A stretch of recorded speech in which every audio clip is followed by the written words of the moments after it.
Hello there, world of tankers. Welcome to the channel. I'm your host, Droodles Blitz, and in today's video, I'll be playing in the Tier 10 Golden Chinese Medium, the WZ121B. This is a vehicle I've not played in a very long time, and I'm not even sure why. It's a really fun, fantastic medium. It encompasses all the disadvantages that the 62A has, and then turns them into upsides, right? The 62A right now has pretty bad DPM, I think we can all agree. It's sitting at around 3,000 damage per minute.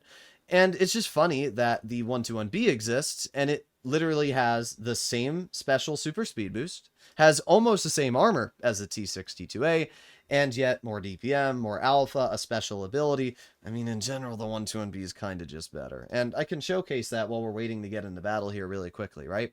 First of all, we can start off with the armor, which I think is the biggest strong point for the 62A. On flat ground, the armor of the 62 is around 228 millimeters on the upper plate, going to about 240. The 121B, if we go again on flat ground, just like this, the lower plate, it's about, or the lower half is about 211, and the upper half's about 220. So it's not as good. It's about 20 millimeters less, but honestly, if you're angling the vehicle like this and you're using gun depression, it's still pretty good. Even loading gold, it's upwards of 311, which is pretty similar to what the 62A is going to be seeing, again, if you're loading gold. Yes, it's stronger, but it's not like a huge difference. When it comes to the turret armor, the 62A's cheeks are 260, and the 121B's cheeks are 280. So 121B's actually got way more armor on the cheeks, as we can see. And then, not only that, the 121B features, as I mentioned, better DPM, 3,390 or 3,220 versus the 62As with calibrated 3,036. The damage per shot is more at 350 versus 330. The overall gun handling is pretty good on the 121B, you'll notice. On move is kind of mid, but the turret traverse dispersion is insanely good. So, honestly, everything added up, I just feel like the 121B is a better tank in that regard. It has similar power to weight ratio, it has super speed boost, just like the 62A, and then it has adaptive concealment, which means that you can tell when you've been spotted. So, you know, you got everything together, and it's kind of like, why would I drive a 62A? And I think that's a legitimate question that most people should be asking themselves. Plus, this tank's gold. I love the overall design of this tank.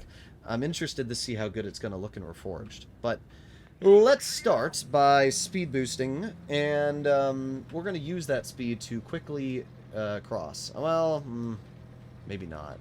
You know, I just noticed that we don't have an advantage on the medium side. So what I'm going to do is I'm actually going to go towards the heavy flank. I don't do this a lot, but you know, when you're given a game like this and you have two mediums up against you, it's just not a good idea to go alone, especially when you have no support. So what we're going to do instead is I'm going to head all the way over here. We're going to go wide, and we're going to keep going, ignore all of that action. We did get spotted by the VK, but that's fine. I don't really care too much. We're just going to keep going all the way over here, and I'm going to hope that the enemy isn't in this crossing, which it doesn't look like they are. And then we can get over to this position, which is perfect, because now we can potentially bleed out the enemy. Let's see, is the BZ... Oh, there you go. We do have the Bliskavitz over there. One easy shell into that player, and then we can back up. We can aim it on their lower plate. Second easy pen into that player. Not bad. Let's put on the adrenaline, and let's see if I can get another. Dang. It hit that little red spot, and unfortunately for me, that wasn't a pen. But we still took that player down a pretty substantial HP pool, which is obviously pretty nice. We have the enemy 114 in front, which we get a nice pen into. And we shot them right before their reactive popped on, so we were also able to bleed them out for a decent amount. Then we get a 284, and I'm going to reload again. The 114's not looking at me, so we can get another pen into that player. 438 max roll. The Bliskavitz is dead, so I don't even need to worry about that. We're going to aim it on the 114 track wheel. There you go, 355. And let's reload again. 3, 2, 1. Boom. There you go. Terrible roll. 288 is actually a min roll. So that was the worst my roll could potentially be. But we're doing pretty good. 336 into the 114. I don't know why my mouse is bugging out. But let's just aim it on the lower plate again and get the clear. That's where the DPM on this thing feels amazing. And now we can use my super speed boost to push up and try and help out my AMX 50B. So let's do that right now. The 50B bounces one shell on the Ag Tiger. The Ag Tiger pens a shot. Let's keep going. Let's load a gold shell, hit that guy full speed on the move, and while I do get shot, I don't really care that much. Right now I'm just trying to take out the enemy. Oh, okay. We should out-reload the Ag Tiger. If I don't, then whatever. I guess, yeah, okay, wow. No, the Ag Tiger's DPM is just so cooked, dude. The fact that that tank actually just out-reloaded me is insanely OP. But it shows also why the Ag Tiger is kind of one of the most overpowered tier 10s in the game right now. But it's fine. We've already dealt 3,700 damage, and the VK's dead, so I don't really need to care about that player. All that's left is the Yo, who crosses in the open and allows me to get a 4,000 damage kill. So sweet. We did 4,000 damage, killed a full health 114, bled out the Biskovica, and had a really, really good game there. You can see where the gun on the 121B is really nice. Its accuracy is solid, the DPM is great, and the damage per shot is this nice in-between where it's not that kind of measly 310 that most Soviet tanks get. Although, unironically, Soviet tanks don't have 310 alpha anymore. I remember when the 907, the 62A, the Object 140 all used to have the same 310 to 20 damage per shot. That is no longer the case. If we actually were to take a look at all of the Soviet mediums, right? All of them are completely different. You go to tier 10 Soviet medium, the T-22, Object 907, we have the 62A and 140. You look at all of them, right? The T-22 has the 310 that most of them used to have. But then the 907 now has 320. And then the 62A has 330.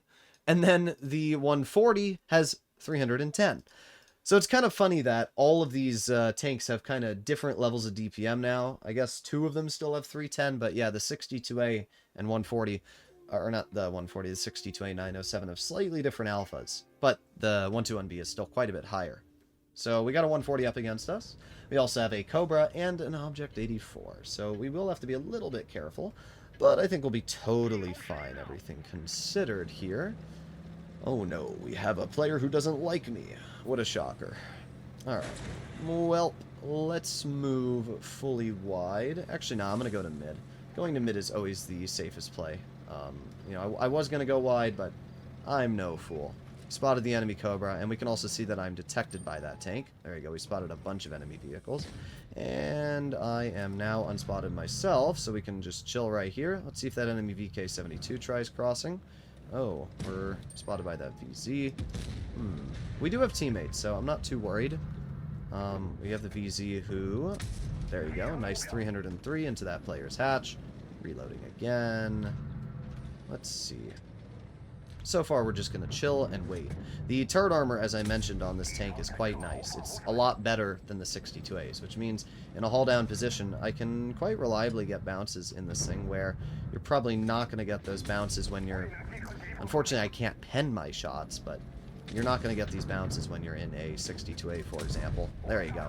Second penning shell into the VZ. Not too bad, and I know that the VZ's on reload, so that gives me the opportunity to move up and bounce the Object 84, because that's a light tank, which gets bounces for some reason. Alright, well, oh, I didn't have the reload. Unfortunate. But we do have the Yag Panzer, which I literally don't have the gun depression hit, but we do get a pen into the Yag once. Reloading, aiming, and my second pen into the Yag, another 370 damage. That's pretty free if you ask me. Reloading, reloaded gold shell. Okay. Dang, dude, this gun is really... It's not the gun, it's just the game right now. As you are well aware, the 57 heavy armor is really cringe to go up against. But in this game, I am more focused on the fact that we have two tanks behind us. I don't think my teammate even notices that. I'm going to aim it on the side of the Yag, get another pen, 280 damage, and we reload. We got the 57 heavy in front. We got to reload again. 3, 2, 1. Boom. 303. We're already doing pretty good here. You know, I could help out my teammate, but I feel like helping him out would, that would be helpful to somebody who doesn't like me. And why would I help somebody out that doesn't like me when instead I can move over here and farm some free damage? So, yeah, that's what I'm going to do instead. Pretty sure the 57 only has 2 shots, so I don't really care if they hit me. There's 1, there's 2. Do they have the 3rd? No. I was pretty confident in that, and it looks like my guess paid off. Get a nice shell again into the 57, and I'm going to ignore this player, allow my Hovry to get the clear, and now we're going to push over to the side of the Object 84, get a nice 360 damage pen. We're going to move up. We've got the enemy VK-72, which we get a nice 345 damage shell into. And looks like my teammate doesn't know how to pen the VK. We get a clear into them, and now all that's left is the Object 84. We've already dealt 4,700 damage in this game, so I really can't complain, even in the slightest. Oh, we didn't get the clear. Oh well, can't get too mad. pretty good game in general. And it shows where the 1-2-1B, again, it's just kind of, it's just bullying. When you're able to hide the hull, and you're able to use that really good turret armor, and then you're able to use the DPM and the mobility, it's just super nice. There you go, 1,700 blocked, 4,768. There's your amazing... I'm going to give him a thumbs down. Anytime somebody's toxic towards me, I'm just going to, as I always say, I just repay the love. Yeah, I honestly would have found it a little funny if that player had gotten killed. But, oh well. You know, I do find it funny. You know, there's a lot of players out there that are like, oh, Droodles has a big ego. I'm like, but at a certain point, you can't really call it ego if somebody's just good at the game. It's like calling, you know, a nuclear engineer egotistical because he knows about science and chemicals and how atoms work and everything. You know, it's the same type of thing in Blitz. Like, you know, people are like, oh, Droodles is egotistical when he says he's like one of the top performing players in the server, but it's just a stat. I don't know why people get mad at somebody listing a stat. Like, oh well. Let's see what we can do here. I don't love this because the enemy team has Gsor the Tank, and Gsor the Tank has 3,600 DPM with Rammer. Even with Cali, it still has more DPM than my vehicle. And when you pair that with the fact that that vehicle also features pretty good turret armor, it's kind of just an incredibly cringe tank. So I'm hoping that we have the mobility to deal with that, but we'll see. We will see. We're going to start with, obviously, using the super speed boost to get up this hill as fast as possible. We got the Conf Pans, or we got the 113. We got plenty of teammates, and I'm going to move up. Wow, that 140 actually beat us here. I don't really care. It's just more... whatever. We'll see what we can do. I mean, the 140 doesn't scare me even in the slightest. And we have our team, which appears to be going this way, right? We got the Conf Panzer. The one thing about this tank which you have to remember is that it has really, really bad gun depression. So it's not bad at 6 degrees. So in other words, it's going to be challenging to use this vehicle properly on a ridgeline. We have the 140 shot in the side, which is pretty nice. We're going to back up. That's what I fear. Gsor the Tank. But we do get a nice shell in return, so it's not like it was all terrible for me. See if we can reload again. Maybe get another shell into Gsor the Tank. I'm going to move up slightly. And boom, there you go. Nice 328 into that player. They're getting bled out, so that's good. If I can chill here. Oof, we got a 660 bounce. Not even sure what that would be, but we did get the bounce. This is not good. This is quite the opposite. I'm not worried about the 60. I'm worried about all these other tanks. Love to be able to get some damage into the 140. Nope. Unfortunate. Okay. Alright. I'm going to back off the hill, and I'm hoping that I don't get shot across the map for a lot of my health. That grill hitting me was really lame, though. Alright, it's fine. I'm unspotted, so that's obviously good. And I feel like at this point, I can just push over here and potentially take the 140 out, just like moving up. There you go, 140's gone. I don't need to deal with that anymore.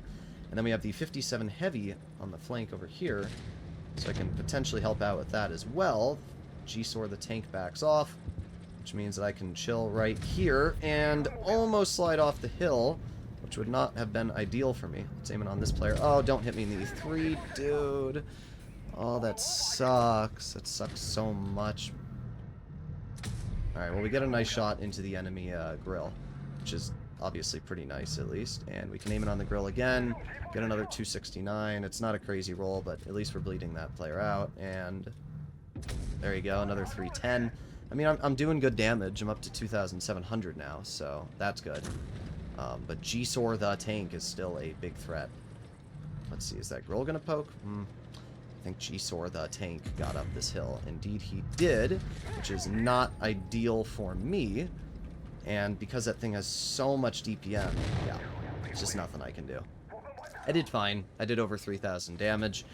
I did make a bit of an over-aggression this game. I should not have allowed that enemy E3 to shoot me, but it most likely would not have changed the outcome of this game. Our team completely fell apart. We had tanks on the rear, we had tanks on the front. I do have a feeling that Gsor the Tank will be nerfed. A heavy having that level of DPM is just not really fair. You know, The problem is, when Wargaming gives a heavy tank that much damage per minute, it just kind of begs the question, why would you drive a medium? We already have the T95E6, which already has so much DPM that you can't really counter it. And then what Wargaming does is they say, yo guys, let's make it so that there's a heavy with so much DPM that it's physically impossible to counter. I mean, we already know that the E6 is one of the most cringe tier 10s in the game. The thing just isn't fair to fight. The hatch is way too strong, it has insane DPM. In general, it's just a really stupid vehicle. And then when you realize that the G-Sword tank is basically an E6 with even more DPM and even troller turret armor, yeah, I'm interested to see how Wargaming is going to end up balancing that tank. Personally, I think it should go a little slower. Instead of 40, maybe 34. That would stop it from being able to play as aggressive. Now, we do have the enemy 907 here, and bonk. Nice 342. I'm going to poke this really quickly just to see if we spot anything, and I don't, which means that potentially the enemy team is alone. Oh, there you go. We have the enemy TVP. Get a nice shell into that. Oh, thanks, STB. That's really helpful, dude. Glad you just left the spot for literally no reason. I'm gonna bleed 600 health because of that. Really, dude? Wow. As I always say, teammates just... they make me hate this game sometimes. Well, at least we tracked him. I find it funny that my STB, who I saw next to me 1 second ago, said, nah, you know what, even though I was holding that spot right next to you, and it would have stopped the 907 from poking you, nah, I'm going to just push up top and let you bleed the health so that I can farm off you. Like, that's just so lame. I'm telling you guys, teammates really tick me off in this game. Because, like, it wouldn't have made any difference if that STB had just stayed where he was and supported me, but instead he was like, nope. No, I can't just be a helpful teammate. I have to make sure that you bleed and I get to farm off of that. Alright, well, we got the enemy 113 in the open, and you can see that really good aiming time and accuracy that this thing has. Like, really, really easy shots into that enemy 113. And the AMX M4 gets shot pretty hard. And let's see if I can potentially get a little bit more damage. There you go. Nice shot, 430. I can also see when I'm detected with this tank, which is obviously fantastic. Already the enemy team's doing pretty poor, though. I mean, that's pretty obvious. The AMX M4 is pretty healthy, and we do have the E3, but, like, you know what? They're not doing awful. That 183 is definitely a tank I'd like to clear, though, so maybe I can push that 183 really quickly and help out the BZ75. Come on, keep on going. Come on. This tank is really quick with speed boost, of course, so that is something that's quite nice. We have the enemy 183, which we get a nice pennant to once. Of course he's going to tunnel me. That's not a shock at all. Look at that. Look, he's actually tunneling me. That's insane. And he hits that. Wow. Nice job, dude. I hope you're really proud of yourself. Oh, hi, Bendin. It's just funny to me how hard these players tunnel, dude.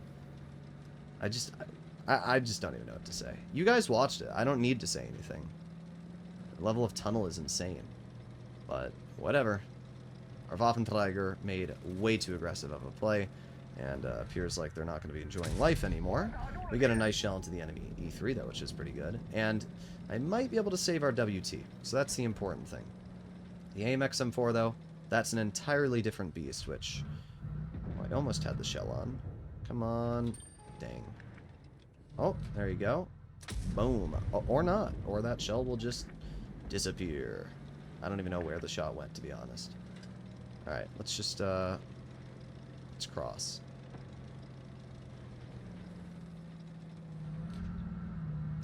There, okay.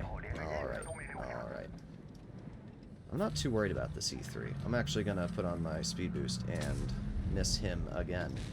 Alright, there you go. The E3 gets hit once, and we get it. Oh, 313? Wow, we almost died because of that, dude. There you go. We get the clear into the enemy AMX, and we actually did pretty good this game. So everything considered, I can't get mad. 3,555 damage.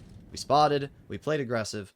And the only reason this game was even cringe was because that 183 managed to somehow snap me. But with all that being said, I can't believe we rolled 310 on the E3's roof there. This tank is 350 alpha. The E3 was a guaranteed one shot, but no. How dare I? Either way, guys, the 121B is a great tank, and you can see why. 3 out of the 4 games are really good, and even the one we lost, we still did over 3,000 damage. The major downside of this vehicle is just that it doesn't have gun depression. It's got 6 degrees, and most of the mediums have more, which means that working ridgelines can be a bit tricky, and you saw that there. I couldn't really work the ridgeline against the E3, where if I was in a Patton, for example, it would have been a breeze. But that is the downside that you have to take into effect when driving this tank. I don't think it's too big of a limiting factor. If you can take advantage of the other capabilities, it's great. But you guys can let me know in the comments what you think. And hopefully, if you enjoyed today's video, you'll make sure to smash that subscribe button. See you in the next one. Bye-bye.